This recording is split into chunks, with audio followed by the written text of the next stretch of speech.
দীর্ঘ ২ বছর পরে আমাদের ভারত বাংলাদেশিদের জন্য ভারতীয় ভিসা খুলেছে।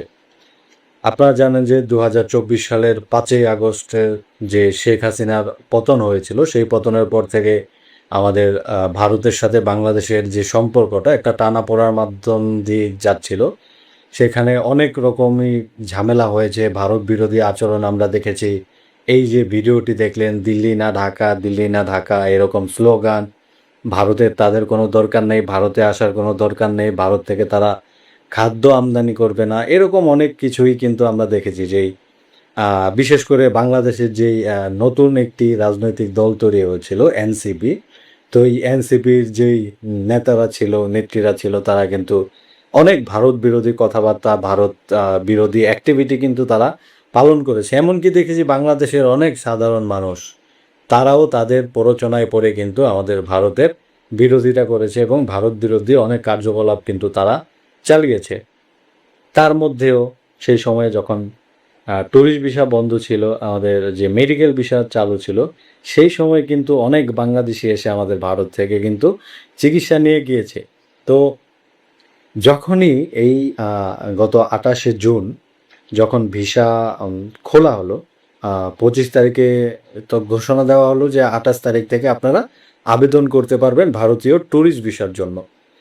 তো আমি তখন একটি সার্চ করে দেখলাম, আমি তখন জেমিনাইতে সার্চ করলাম যে ২৪ ঘন্টায় কত অ্যাপ্লিকেশন জমা হয়েছে বাংলাদেশের যে ভারতীয় ভিসার জন্য। সেখানে দেখলাম যে ১,৪৪,০০০-এরও বেশি অ্যাপ্লিকেশন জমা হয়েছে ২৪ ঘন্টার মধ্যে। মানে ২৮ তারিখ থেকে ২৯ তারিখের মধ্যে ২৪ ঘন্টায় ১,৪৪,০০০-এর বেশি অ্যাপ্লিকেশন কিন্তু জমা পড়েছে। তো এই যে ১,৪৪,০০০ অ্যাপ্লিকেশন যে জমা হয়েছে, এই যে বাংলাদেশের রাজনৈতিক দল এনসিপি তারা যে ভোট পেয়েছে, আমি তাদের দলের নেতাকর্মীর কথা বলবো না, তাদের দলে হয়তো ২-৪ হাজারের বেশি তাদের সমর্থক নেই। তাদেরকে যারা ভোট দিয়েছিল তাদের থেকেও কম সংখ্যায়, তারা যে যতটা ভোট পেয়েছিল তাদের থেকেও সংখ্যায় এই ভারতীয় ভিসার অ্যাপ্লিক্যান্টদের থেকেও কিন্তু কম। তো এই যে এত লাফালাফি ফালাফালি, দিল্লি না ঢাকা, দিল্লি না ঢাকা, ভারতকে তারা স্বাধীন করে ফেলবে, ভারত দখল করে ফেলবে, বর্ডারে হত্যা হলে, বর্ডার হত্যা কি সেটা কিন্তু ওরা মানে ন্যূনতম জ্ঞান নেই যে বর্ডার হত্যা কি।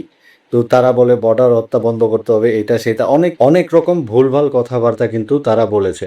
তো এখন আমাদের ভারত থেকে যদিও তাদেরকে ভিসা দেওয়ার জন্য সুযোগ করে দিয়েছে, আর আপনারা দেখুন যে কত পরিমাণ অ্যাপ্লিক্যান্ট মানে আশায় ছিল যে কবে ভারতের ভিসা খুলবে। আমি এখানে দেখেছি বাংলাদেশের টিভি চ্যানেলের নিউজ দেখেছি, যারা সেখানকার যে অ্যাপ্লিক্যান্ট করেছে সেখানে কথা বলছে।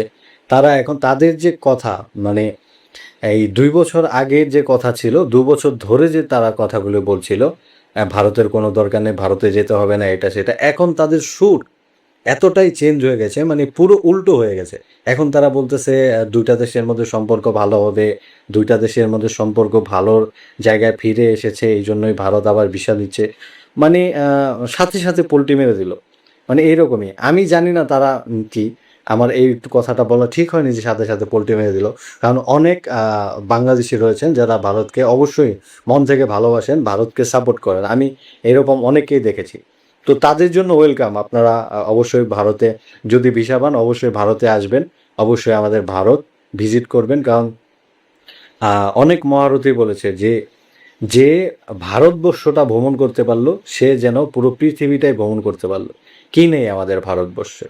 সব কিছু রয়েছে আমাদের ভারতবর্ষে। তো ২ বছর পরে ভিসা খুলেছে, আপনাদের সকলকে ওয়েলকাম।